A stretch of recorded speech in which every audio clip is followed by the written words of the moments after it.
Insta 360 Flow. Is it really as good as it claims to be? And what if you're someone who've never used a gimbal before? Can you just pick one up and start using it?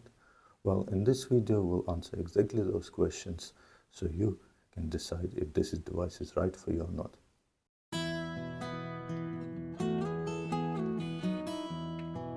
Hello and welcome. Well, in today's video, it's all about gimbals and specifically Insta 360 Flow. There's been a lot of hype on the internet about it, and I'm sure if you're looking for a gimbal, you've seen either an advertising or a review or something about Insta 360 Flow. And me, not owning gimbal before, I decided to get one. And after doing my research, I've settled on this device and I finally got it. I got it about a week ago and I've been using it and trying it out. So in today's video, I want to share what I think about it, the challenges, the pros, the cons that I found by using this gimbal. Let's start with the gimbal design. So the gimbal is quite compact and relatively lightweight. It's about 360 grams or so. With the phone obviously connected to the gimbal via magnetic clip. Once it's attached, you simply stick it in, and sometimes it doesn't clip correctly, so sometimes you have to readjust it. And then you just open the gimbal and you're ready to go. Easy, simple, and well thought through, 100%. Now, following on the gimbal and the design of the gimbal, let's start from the bottom. We have the grip handle, we have the extender, right? So for anyone with this medium to larger hands, you will need to use this one, otherwise it's just too uncomfortable. And you have the tripod, right? So you simply open it up, and if you're shooting something where the gimbal is stationary, you've got the tripod in there. And I think it's a great design and it's very well thought through. However, the tripod is quite, I would say, flimsy and very, very unstable. So anything, if you put it up on a fixed surface, then you should be okay. Even with gimbal extended, it should hold. However, if the surface is slightly uneven or a soft surface, like let's say a grass, with gimbal collapsed, it will be fine. However, once you extended it, it just simply will not stand. It will fall over left, right, wherever, but it's just not gonna stay. So I think, if you want to do anything in the wilderness with this gimbal and where you want it to be stationary, you do need to get the separate tripod for it, which you can just add here, right? So a couple of pluses, couple of minuses for the gimbal. Now moving up, this trigger, and that I guess comes to the build quality, simply fell off when I was unpacking the gimbal. So kind of gives me a bit of a nervousness as to what the real build quality is and how will it last over time. Moving on to the wheel itself, so that's where you control most of the gimbal, right? You obviously control some of it from the app, but most of it you control from the wheel, and you control it either by swiping your finger left, right. You either double press, triple press, or tap. And there's a lot of features on this wheel, and it's relatively easy to use, and once you start using it, you're kind of getting used to it. However, I think the wheel on its own is relatively small, and with the small handle, it's a bit unnatural for the finger you have to kind of push it all the way back to control it. The other option, when you extend it, it does become a little bit easier, but it means you have to have the handle extended all the time. Now moving to the side, we have the zoom wheel, and that just zooms in and out, so nothing special. And again, without the handle extended, it's relatively unnatural to use it. Once you extend the handle, it becomes easy to use. We have one USB-C port on the side here, and that's basically for charging gimbal, and fully charged it gives you about 12 hours of operational time, so that should last you through the day. Moving up, you obviously have the extending bit here, and it goes up and down as well, so it gives you a bit of a distance where if you want to take selfies or anything, or vlogging. So in that respect, it packs a lot of things into this arm. Now moving up, we have a battery pack here, so that's where the battery is stored. We have a glass cover here. I haven't seen it light up, but it probably does. We have a little case here where you can open. It's basically, the idea is if you're using a wireless microphone, you stick it in here and you connect it to the phone. And moving up, you obviously have one last bit, is a USB-C port at the top, and that's for charging your phone. So that's really the design. And here are some of the concerns that I have with this design. Some of them were already mentioned, and that's being the tripod and the handle itself. The second concern that I have, and it's probably quite a big one. So once you've put the phone up, right, and let's say you've extended the gimbal, right? Now, suddenly, you have all the weight. You have the battery weight and the phone weight and all the mechanisms which are here, right, far away from your hand.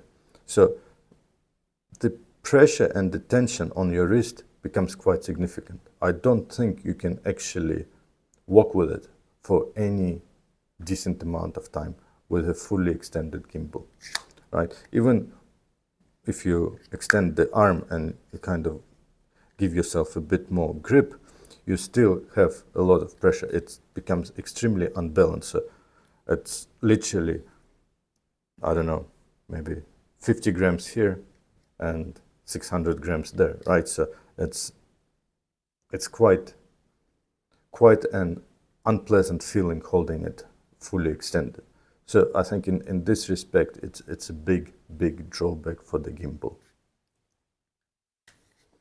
and something you should consider before buying it.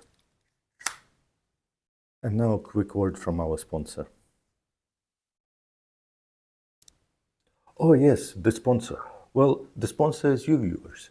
Thank you for watching, and if you like the video and want us to continue to do this unbiased videos, give us a like, subscribe, visit our blog. Thank you for watching. And now let's get back to the video. Now let's move on to the app. The app, and I have to say, it's extremely powerful. Very well designed, easy to use, and has a crap load of features. As you can see, you have the photo, you have the video, cinematic video, time lapse, time warp, etc. There's plenty of features, and you definitely will spend quite a lot of time going through them, and I honestly don't know if you're actually going to use all of them.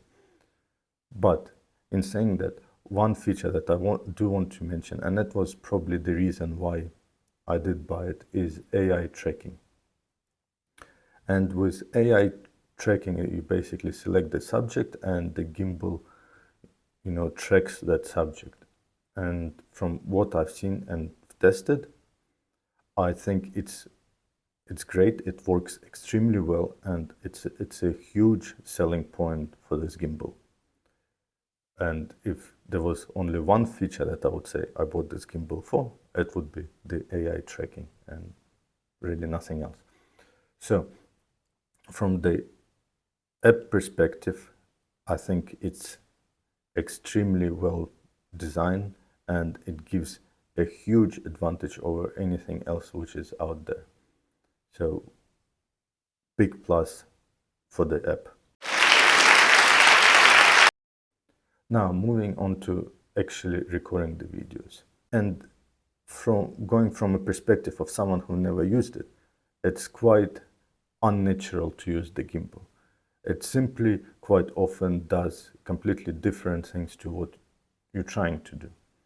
Additionally, from what I've noticed, quite often you get the edge of the motor into your frame, and that's not something which you would want to record. Obviously, I've even tried moving the clip slightly to the side of the phone just to further away from the camera, but it gets to the point where the gimbal just says the phone is unbalanced and you need to reposition the clip. So that's kind of a big issue for me. Obviously, you're buying gimbal, you want to do a few cool shots, but the motor constantly shows up in your frame. The second complaint that I have about the gimbal and when you're shooting is when you're trying to do something and it randomly flips the phone upside down. And clearly this is not what you expect.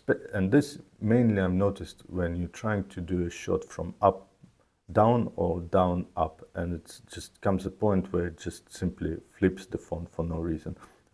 It did flip the phone in my case, when I was just simply walking straight and doing a straight shot with a gimbal. It just, for whatever reason, flipped the phone upside down. And now I come to my last point.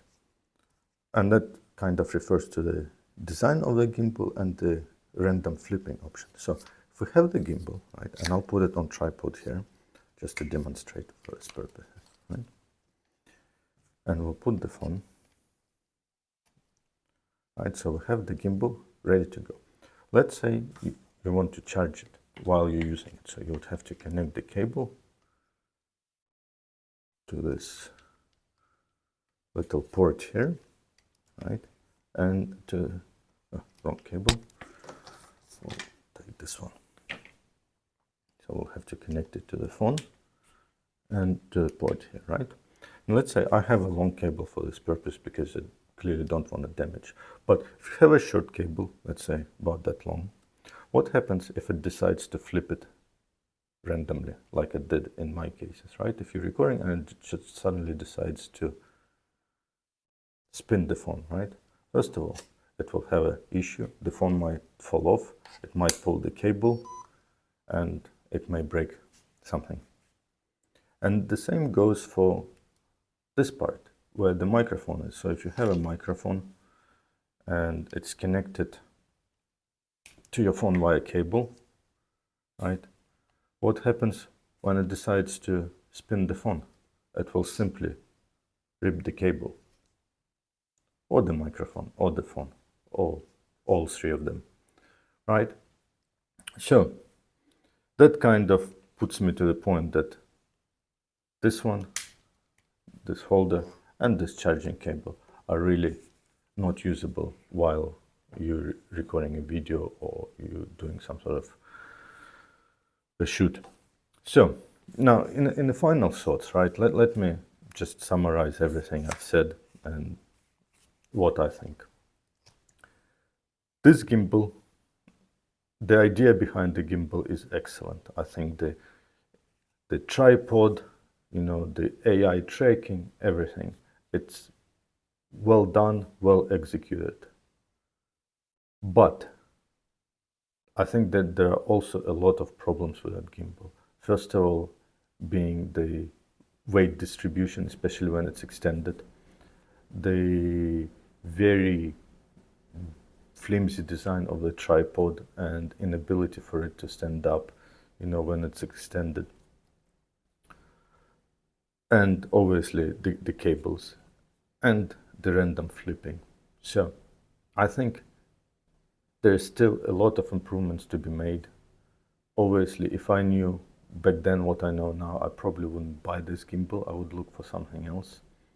But if you're looking for a gimbal which is AI capable for doing, some video shooting at home where it needs to follow you, or outside where it just sits in one place and follows you, and records you, then yeah, it's a great gimbal. But if you're looking to do, more or less more live shots where you walk around, you trying to do something creative, I don't think this is the gimbal is right for you, and I think you will find a lot of challenges with this gimbal. So that's it from my side. I hope you found this information useful, and thank you for watching. Have a great day.